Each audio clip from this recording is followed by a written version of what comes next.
Students, आज हम discuss करेंगे एटम्स एंड मॉलिक्यूल्स। ये बहुत ही बेसिक चीजें हैं जिनको हमें लोअर क्लासेस में ही बता दिया जाता है, बट हम उसमें कंफ्यूज रहते हैं। तो बात आती है कि एटम क्या है।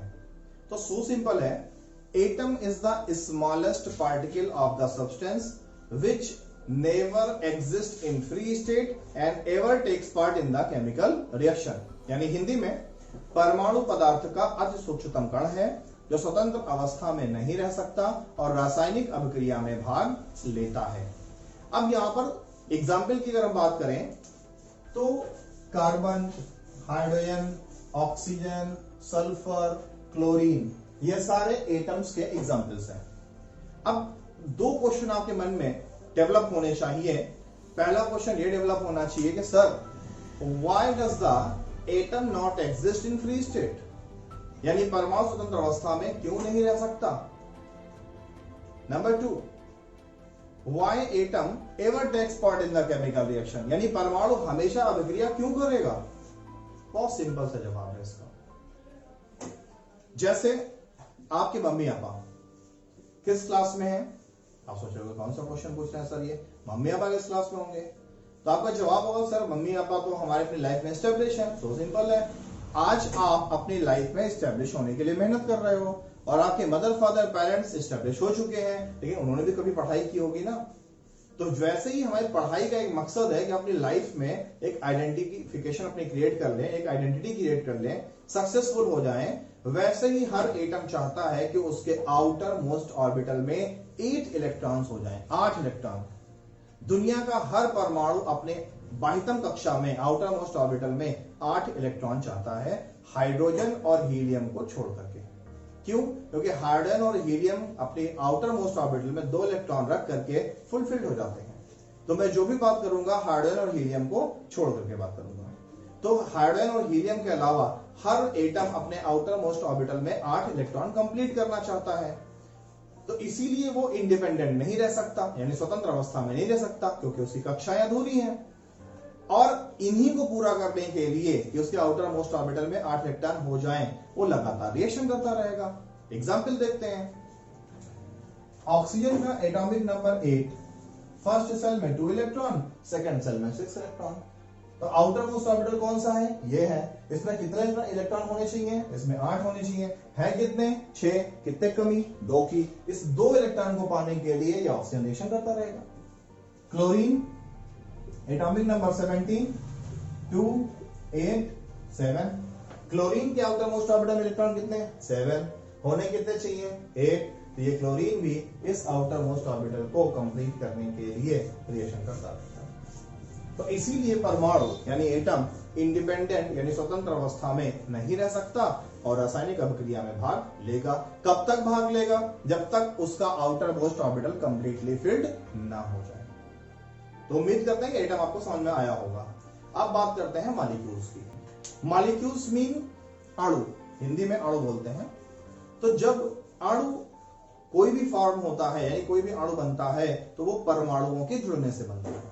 सेम ऐसे समझ लीजिए कि जो बड़ी सी दीवार होती है, ये मान लो केमिस्ट्री में एक अणु है और दीवार का सबसे छोटा कंपोनेंट, सबसे छोटा भाग कौन सा है? एक ईंट, वो परमाणु है। तो जैसे दीवार बनती है ईंटों से, वैसे ही कोई भी सब्सटेंस बनता है एटम से। क्लियर? तो जब एटम कंबाइंड होते हैं, आपस में एक से अधिक परमाणु जुड़ते हैं, तो मॉलिक्यूल्स का फॉर्मेशन होता है।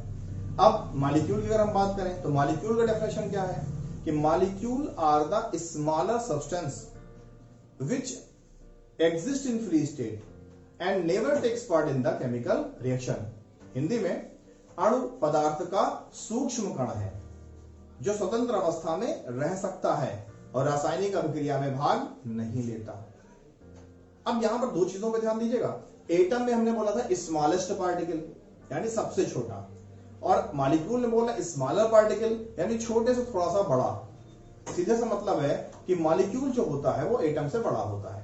जब कई एटम मिलेंगे तो मॉलिक्यूल बनेगा, जब कई ईंट मिलेंगी तो दीवार बनेगा। एग्जाम्पल देखते हैं। Oxygen plus oxygen gives out oxygen molecule. Chlorine plus chlorine gives out chlorine molecule. तो मॉलिक्यूल का फॉर्मेशन तभी होगा जब दो या दो से ज्यादा एटम आपस में अटैच टुगेदर हो। क्लियर? अब यहां पर क्वेश्चन पुट अप होता है कि कोई भी मॉलिक्यूल इंडिपेंडेंट कैसे रह सकता है जबकि एटम नहीं रह सकता था। तो एटम क्यों नहीं रह सकता था? क्योंकि एटम का outer most orbital completely filled नहीं था, उसके आउटर मोस्ट ऑर्बिटल में 8 इलेक्ट्रॉन पूरे नहीं थे। अगर मॉलिक्यूल रह सकता है तो जरूर मॉलिक्यूल के आउटर मोस्ट ऑर्बिटल में 8 इलेक्ट्रॉन पूरे होंगे। कैसे होंगे देखते हैं। ये ऑक्सीजन, इस ऑक्सीजन का एटॉमिक नंबर है 8। फर्स्ट सेल में 2 इलेक्ट्रॉन, सेकंड सेल में 6 इलेक्ट्रॉन। तो ये ऑक्सीजन के आउटर मोस्ट ऑर्बिटल के हमने 6 इलेक्ट्रॉन आपको गोले से दिखा दिए। ये दूसरा ऑक्सीजन है, इसके आउटर मोस्ट ऑर्बिटल में जो 6 इलेक्ट्रॉन है उनको हमने इस साइन से दिखा दिया, मल्टीप्लाई के साइन से। अब ये ऑक्सीजन इस ऑक्सीजन से 2 इलेक्ट्रॉन मांगेगा, तो भाई हमको अपने 2 इलेक्ट्रॉन दे दो, हमारे पास 6 और +2 8 हो जाए। तो ये ऑक्सीजन बोलेगा कि भाई तुम अपना इलेक्ट्रॉन हमको दे दो। तो इस कंडीशन में दोनों 2 इलेक्ट्रॉनों की आपस में बॉन्डिंग कर लेंगे, शेयरिंग कर लेंगे। इसका फायदा क्या होगा कि ये जो शेयरिंग इलेक्ट्रॉन है इस पर दोनों का अधिकार होगा, दोनों का हक होगा। अब काउंट कर लीजिए, 2 इलेक्ट्रॉन ये, 2 इलेक्ट्रॉन ये, 4 5 6 7 और 1 8। तो 8 इलेक्ट्रॉन्स इसके आउटर मोस्ट ऑर्बिटल में हो गए। इसकी बात करते हैं तो 2 + 2 4 और 2 6 और 2 8, 8 इलेक्ट्रॉन इसके पास भी हो गए। तो O + O gives out O2। तो ऑक्सीजन का मॉलिक्यूल बन गया। किससे बना? ऑक्सीजन के 2 एटम्स के जुड़ने से बना। सेम ऐसे ही क्लोरीन के आउटर मोस्ट ऑर्बिटल में 7 इलेक्ट्रॉन है, इसके पास भी 7 इलेक्ट्रॉन होंगे। दोनों एक एक इलेक्ट्रॉन की बॉन्डिंग कर लेंगे और Cl2 का फॉर्मेशन हो जाएगा। तो उम्मीद करता हूं कि आपको एटम और मॉलिक्यूल में किसी भी तरह कोई कंफ्यूजन नहीं रह गया होगा। फिर भी कोई कंफ्यूजन अगर आपको होगा तो कमेंट बॉक्स में आप हमें कमेंट करके अपने इस कंफ्यूजन को दूर कर सकते हैं।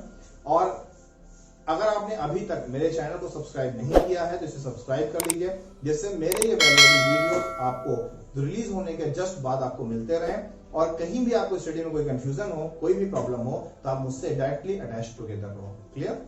Thank you.